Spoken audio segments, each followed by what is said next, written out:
નાનકડા બાળકોનું એક બહુ સરસ ગીત છે અને મેં દેવ શબ્દ આપ્યો છે, કેમ કે આપણા જીવતા દેવ તો એ જ છે, આપણો જીવતો પગાર એ છે. એ જો ખુશ રહે એનું હાસ્ય આપણને હાસ્ય આપે. અને આમાં શબ્દ બહુ સરસ છે, કૃષ્ણનું નામ છે અને શબ્દો પણ એટલા સરસ આપ્યા છે કે એના દ્વારા તમે ઘણું બધું શીખવાડી શકો એમ છો. અમે નાનકડા દેવ બાલ મંદિરના, અમે નાનકડા દેવ બાલ મંદિરના, થાય પૂજા મારી બાલ મંદિરમાં. કૃષ્ણ નાના હતા, દૂધ પીતા હતા, દહીં ખાતા હતા, બહેન રમત રમાડે બાલ મંદિરમાં. અમે નાનકડા દેવ બાલ મંદિર.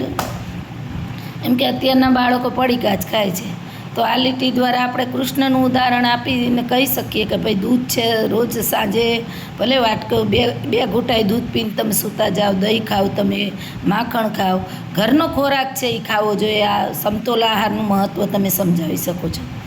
કૃષ્ણ નાના હતા, ખૂબ નીડર હતા, નાગ દમતા હતા, બહેન નિર્ભય બનાવે બાલ મંદિરમાં.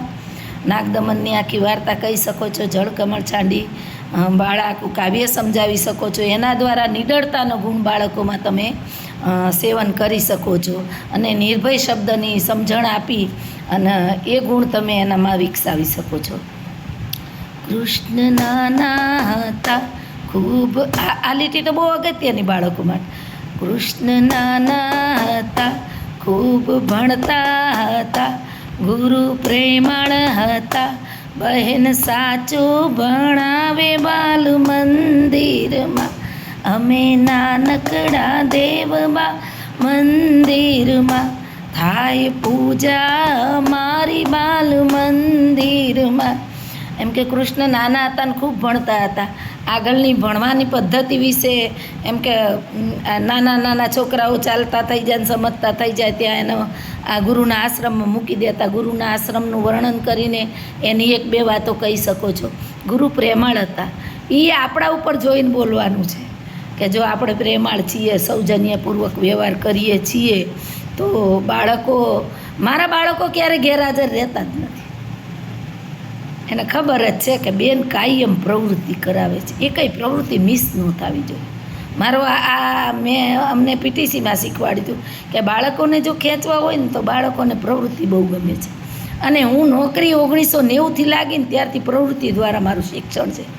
તમે કદાચ મારી સ્કૂલે મારું કામ જોવા આવો ને તો તમારે પૂરેપૂરું અઠવાડિયું તો લેવું જ પડે, ઝડપથી જોવો ને તોય. એટલું મારું કામ છે, આખો રૂમ ભરેલો છે. સાહેબ આવે ને તો પહેલાં મારા રૂમમાં જ આવે, વિડીયો જ ઉતારે ને ફોટા જ ઉતારે, પછી આગળ વધો. એટલું મારું કામ છે, સતત કામ કર્યું છે મેં. એક ક્ષણ પણ મેં બગાડી નથી. ગેટમાં પ્રવેશી જાઉં એટલે દુનિયાને ભૂલી જવાની, વાર્તા પૂરી.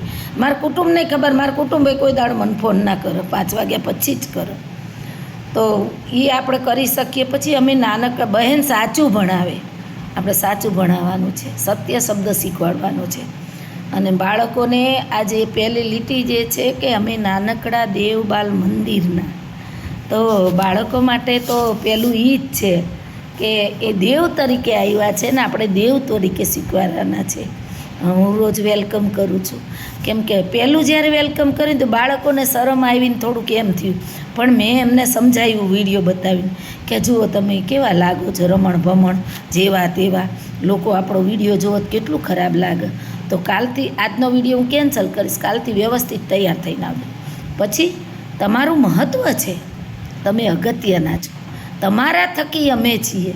તો બાળકને થોડું કાંઈ ટચ થાય છે કે અમારી પણ કાંઈક વેલ્યુ છે, અમારું પણ માનપાન છે.